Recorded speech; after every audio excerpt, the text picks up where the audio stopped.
Hello students, आज हम 9वीं कक्षा के चौथे चैप्टर दो चरों वाले रैखिक समीकरण की प्रश्नावली 4.1 के क्वेश्चन हल करना सीखेंगे। क्वेश्चंस मैंने पहले ही सोल्व कर लिए थे ताकि वीडियो ज़्यादा लंबा ना हो और कम समय में ज़्यादा काम हो सके। तो आइए शुरू करते हैं। इसका जो पहला क्वेश्चन है, एक नोटबुक की कीमत एक कलम की कीमत से 2 गुनी है। इस कथन को निरूपित करने के लिए दो चरों वाला एक रैखिक समीकरण लिखिए। तो हम यहाँ पे जो स्टेटमेंट है उसके अनुसार लिख लेते हैं।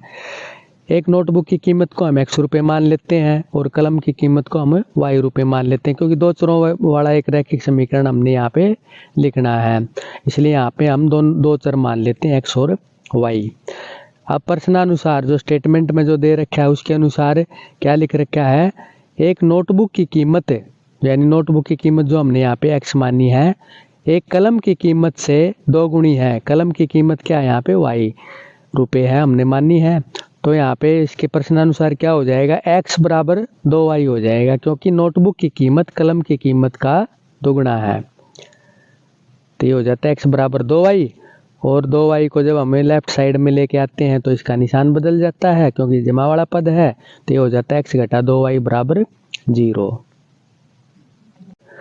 अब इसका अगला क्वेश्चन है, निम्नलिखित रैखिक समीकरणों को ax जमा by जमा c बराबर 0 के रूप में व्यक्त कीजिए और प्रत्येक स्थिति में a, b और c के मान बताइए। तो इसका जो पहला पार्ट दे रखा है उसको हम देख लेते हैं।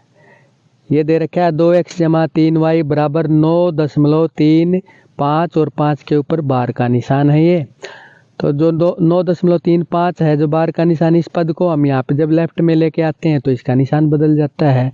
तो हमारे पास ये आ जाता है बराबर 0 के। अब यहाँ पे हमने a, b और c के मान निकालने हैं।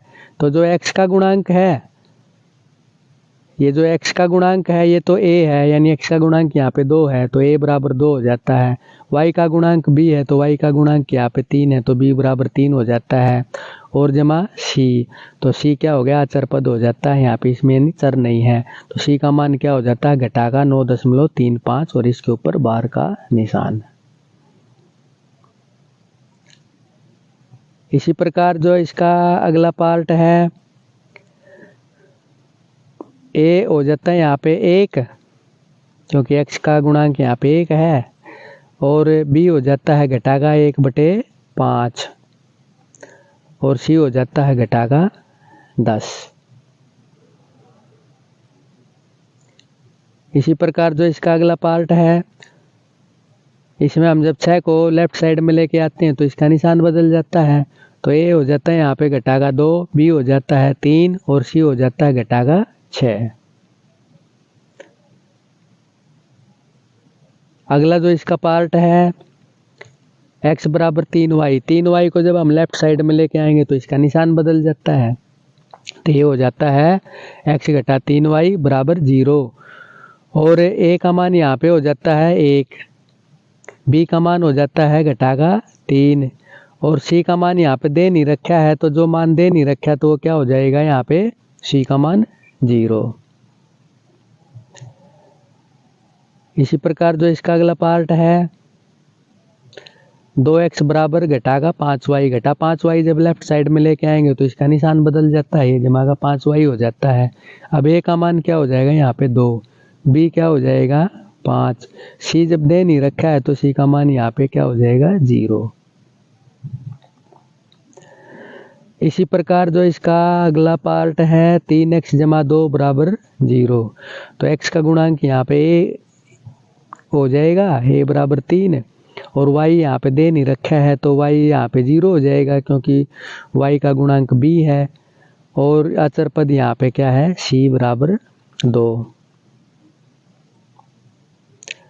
इसी प्रकार जो इसका अगला पार्ट है, x दे नहीं रखा है तो x का गुणांक यहाँ पे 0 हो जाते हैं, यानी a बराबर 0, और y का गुणांक यहाँ पे 1 है तो b बराबर 1, और अचर पद यहाँ पे घटा का 2 है, तो c बराबर यहाँ पे हो जाता है घटा का 2।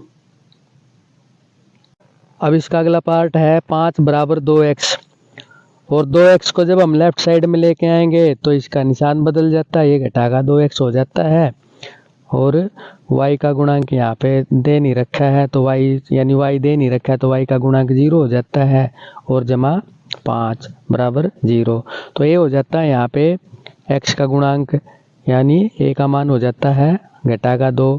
y दे नहीं रखा है तो b का जो है मान यहाँ पे 0 हो जाएगा, यानी y का गुणांक 0, और अचर पद यहाँ पे है 5, तो c का मान यहाँ पे हो जाता है 5।